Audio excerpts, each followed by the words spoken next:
नमस्कार, मैं हूं आपके साथ आंचल तिवारी। आप देख रहे हैं इस वक्त हो गया है खबरों की खबर। पश्चिम बंगाल चुनाव में बीजेपी को मुंह की खानी पड़ी है। टीएमसी की ओर से ममता बनर्जी के खिलाफ भारतीय जनता पार्टी के दिग्गज नेता मैदान पर थे, लेकिन एक बार फिर बंगाल में बीजेपी का रंग नहीं चढ़ रहा है।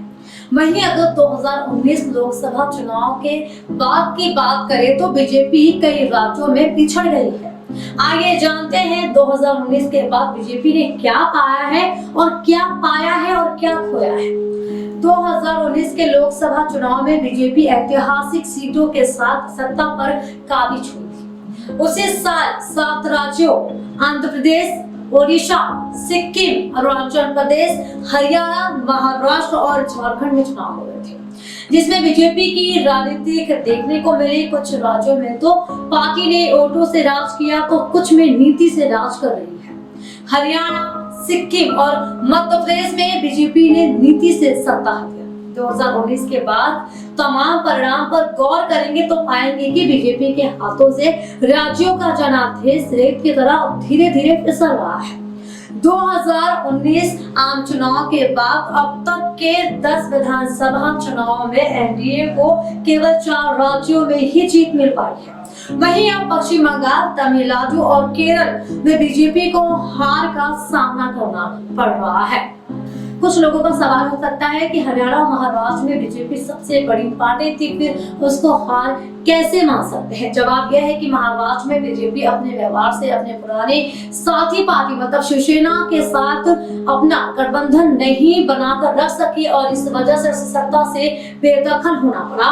वहीं हरियाणा में बीजेपी को पिछले चुनाव में पूर्ण बहुमत मिला था, लेकिन 2019 में वो बहुमत से दूर रह गई थी, जिसके बाद उसे जेजेपी का साथ लेना पड़ा। कुल मिलाकर बीजेपी यहाँ भी अपने दम पर सरकार नहीं बना पाई।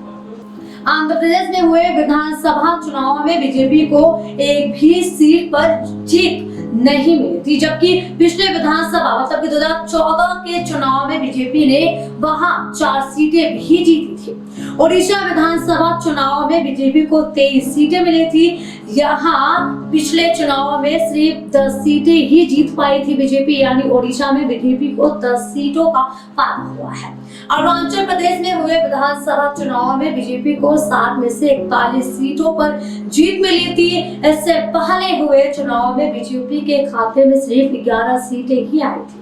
सिक्किम में हुए विधानसभा चुनाव में बीजेपी को एक भी सीट नहीं मिल पाई थी, लेकिन परिणाम के कुछ महीनों बाद सिक्किम में 25 सालों तक शासन करने वाली सिक्किम डेमोक्रेटिक फ्रंट एचडीएफ के 10 विधायक रातों रात पाला बदलकर बीजेपी में शामिल हो गए थे। हरियाणा में हुए विधानसभा चुनाव में बीजेपी को 90 में से सिर्फ 40 सीटों पर ही जीत हासिल हुई थी, जबकि पिछले चुनाव मतलब कि 2014 में बीजेपी के पास 47 सीटें आई थी। हरियाणा में सरकार बनाने के बीजेपी को जननायक जनता पार्टी से गठबंधन करना पड़ा था। महाराष्ट्र में हुए विधानसभा चुनाव में बीजेपी को 105 सीटों पर जीत मिली थी। इससे पहले के चुनाव मतलब 2014 में बीजेपी को कुल 122 सीटों पर जीत मिली थी, यानी चुनाव में बीजेपी को कुल 17 सीटों का नुकसान हुआ। झारखंड चुनाव में बीजेपी 25 सीटों पर सिमट गई थी, जो कि 2014 से 12 सीटें कम है। 2019 में झारखंड और महाराष्ट्र भारतीय जनता पार्टी से मुक्त हो गए थे, क्योंकि यहाँ बीजेपी सत्ता से बाहर हो गई थी। 2020 की बात करें तो एक बार फिर दिल्ली बीजेपी से दूर रह गई। यहाँ एक बार फिर आपने कमाल दिखा दिया था और बीजेपी को मुंह की खानी पड़ी थी। महाराष्ट्र और झारखंड से पहले मध्य प्रदेश, राजस्थान और छत्तीसगढ़ जैसे 3 बड़े राज्य बीजेपी के हाथ से निकल चुके थे, लेकिन बीजेपी ने अपनी नीति का प्रयोग करते हुए मध्य प्रदेश में एक बार फिर से सत्ता हथिया ली थी। लोकसभा के मुकाबले विधानसभा चुनाव में कम हुआ बीजेपी का वोट शेयर। 2019 के आम चुनाव में मोदी मैजिक देखने को मिला, लेकिन अगर उसी मोदी मैजिक की तुलना असेंबली इलेक्शन में करें तो यहाँ पिक्चर पूरी तरह से बदल जाती है। असेंबली इलेक्शन में बीजेपी के वोट शेयर में कमी देखने को मिलती है। 2019 आम चुनाव के बाद 10 में से 7 राज्य बीजेपी हार जाती है और वोट भी घटा है। 2019 आम चुनाव में बीजेपी को बंगाल से 40.25% मत प्राप्त हुए थे, जबकि इस बार के विधानसभा चुनाव में वोट शेयर घटकर 38.1% रह गया है। तमिलनाडु की बात करें तो लोकसभा चुनाव में बीजेपी का वोट शेयर 3.66% था। वहीं इस बार के चुनाव परिणाम को देखें तो यह 2.62 पर आ गया है। आम चुनाव में बीजेपी को असम में 36.5% वोट मिले थे, जबकि इस बार असेंबली इलेक्शन में 33.31% वोट मिले। केरल में लोकसभा चुनाव के दौरान बीजेपी को 12.93% मत मिले थे। वहीं इस बार असेंबली इलेक्शन में 11.30% वोट मिले। बिहार में बीजेपी ने लोकसभा चुनाव में 23.57% मत अपने नाम किए थे, जबकि विधानसभा चुनाव में बीजेपी के खाते में 19.86% मत गए हैं।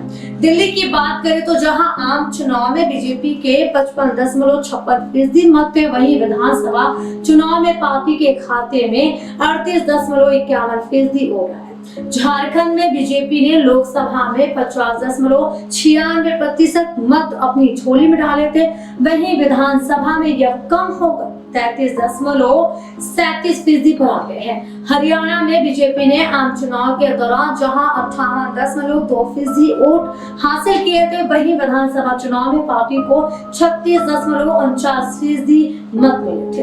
महाराष्ट्र की बात करें तो लोकसभा चुनाव में बीजेपी को 27.59% मत मिले थे, लेकिन विधानसभा चुनाव में इसमें गिरावट देखने को मिली और पार्टी को 25.75% वोटों से ही संतोष करना पड़ा। मतलब कि कह सकते हैं कि अब धीरे धीरे जो बीजेपी की लोकप्रियता है वो कम होती जा रही है और लगातार राज्यों से बीजेपी का सुपड़ा भी साफ होता जा रहा है, जिसको बचाने के लिए बीजेपी को अपने आप को और भी मजबूत करने की जरूरत है एक विपक्षी पार्टी के तौर पर। तो इतनी खास खबरों के लिए बनी रही खबरों के घर में तब तक नमस्कार।